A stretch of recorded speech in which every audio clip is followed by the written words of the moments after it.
Και τώρα μέσω WebEx θα πάρει το λόγο ο κύριος Δημήτριος Χριστοφοράκης, πρόεδρος του Διοικητικού Συμβουλίου της Πανελλήνιας Ομοσπονδίας Φοροτεχνικών Ελευθέρων Επαγγελματιών. Μας ακούτε, κύριε Χριστοφοράκη? Σας ακούω, κύριε Πρόεδρε. Έχετε το λόγο για 3 λεπτά. Κύριε Πρόεδρε, κύριε Υπουργοί, αξιότιμα μέλη της Επιτροπής, σας ευχαριστώ για την πρόσκληση. Με τη σημερινή μας παρουσία στην Επιτροπή, όσο και με το υπόμνημα που έχουμε καταθέσει, επιδιώκουμε να συμβάλλουμε επικοδομητικά στην νομοθετική διαδικασία, προκειμένου να διασφαλιστεί η αποτελεσματικότητα των προτινόμενων ρυθμίσεων, χωρίς την πρόκληση της ανάλογων επιβαρύσεων στην επιχειρηματική κοινότητα και τους πολίτες.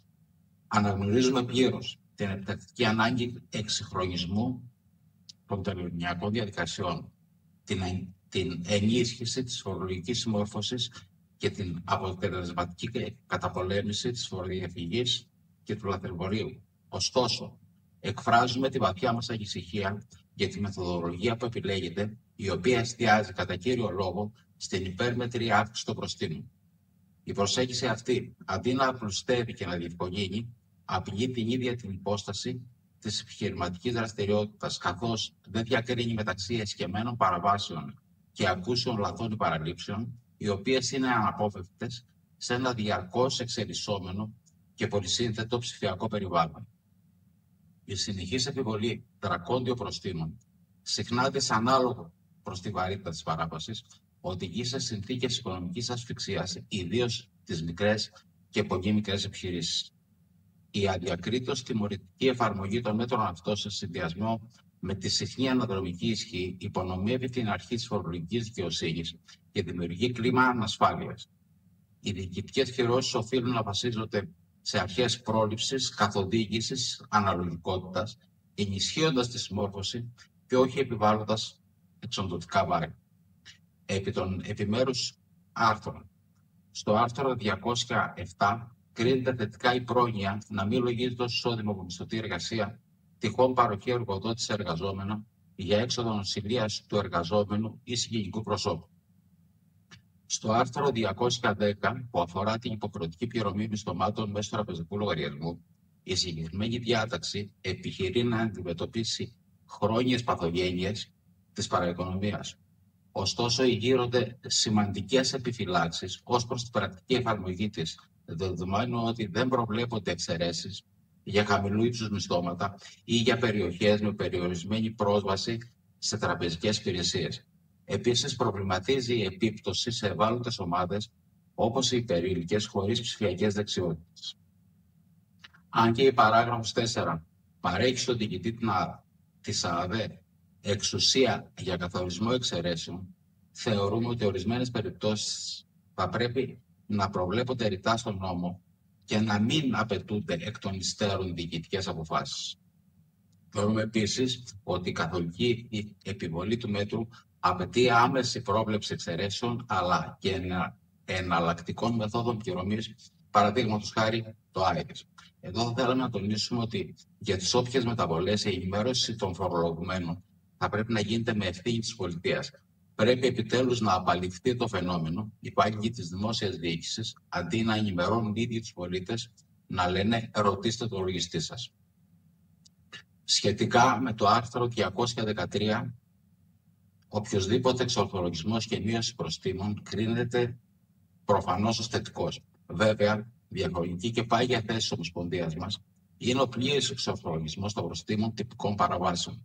Όπως για παράδειγμα, η επιβολή προστίμου για εκπρόθεσμη, αρχική ή τροποποιητική δήλωση τέλους ανθεκτικότητας, όπου για τέλος 50 λεπτών επιβάλλεται πρόστιμο 250 ή 500 ευρώ, ανάλογα με την κατηγορία των βιβλίων.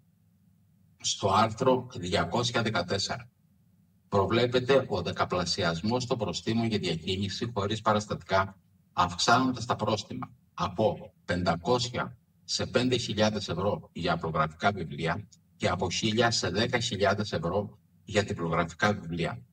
Ο δεκαπλασιασμός των προστίμων που προτείνεται να επιβάλλει το Υπουργείο Εθνικής Οικονομίας και Οικονομικών και μάλιστα με αναδρομική ισχύ από 2 έως 25 Το μόνο που θα επιτύχει είναι η εξόντωση όσων επιχειρήσεων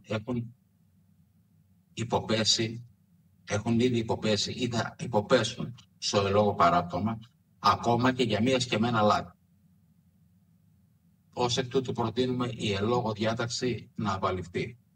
Στο άρθρο 215, η πρόβλεψη ότι και οι πληρωμές μέσω αέρης θα πρέπει να διεξάγονται μέσω συσκευών POS και η επιβολή εξοντωτικών προστίμων 10.000 ευρώ για προγραφικά και 20.000 ευρώ για τυπογραφικά σε περίπτωση μη συμμόρφωσης, ακόμα και όταν η συναλλαγή μέσω αέρης είναι νόμιμη, καταγεγραμμένη και υποκείμενη σε φόρο εισοδήματος, είναι ανεπίτρεπτη. Το ύψος των προστίμων είναι απείρως μεγαλύτερο από την αξία της συναλλαγής και σε περίπτωση υποτροπής μπορεί να ξεπεράσει το συνολικό ετήσιο κύκλο εργασιών χιλιάδων επιχειρήσεων. Παρατηρήσεις εκ των άρθρων 216 και 217. Η σύσταση του Μητρώου Ιδιοκτησία Διαχείριση Αγγεγήτων, σύμφωνα με τα παραπάνω άρθρα, αποτελεί ένα θετικό απαραίτητο βήμα προς την ψηφιακή εποπτεία, την ενοποίηση και τον εξορθολογισμό των πληροφοριών που αφορούν την ακίνητη περιουσία. Ωστόσο, η επιτυχία του εγχειρήματος εξαρτάται σε καθοριστικό βαθμό από την πληρότητα, την ακρίβεια και την επικαιροποίηση των στοιχείων που θα καταχωρούνται στο Μητρώο. Περαιτέρω, προκειμένου να διασφαλιστεί η αξιοπιστία και η συνέπεια της διαδικασίας υποβολής δηλώσεων, προτείνεται η εν λόγω διαδικασία να πραγματοποιείται αποκλειστικά μέσω πιστοποιημένων επαγγελματιών. Μια τέτοια ρύθμιση, πρώτον, θα περιορίσει τα λάθη και τις ακριβείς υποβολές. Δεύτερον, θα ενισχύσει το ρόλο των επαγγελματιών ως θεσμικών διαμεσολαβητών μεταξύ πολιτών και διοίκησης. Τρίτον, θα διασφαλίσει την ομοιογενή και εύρυθμη λειτουργία του Μητρώου.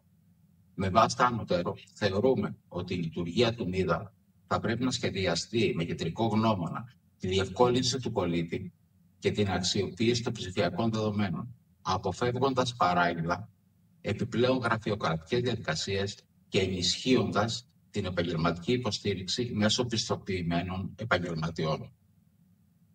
Ως προς το άρθρο 238, ορίζεται ότι δεν θεωρούνται για την επιβολή του φόρου οι παροχές με τη μορφή καταβολής από τον εργοδότη των δαπανών νοσηλείας του εργαζόμενου συγγενικού του προσώπου.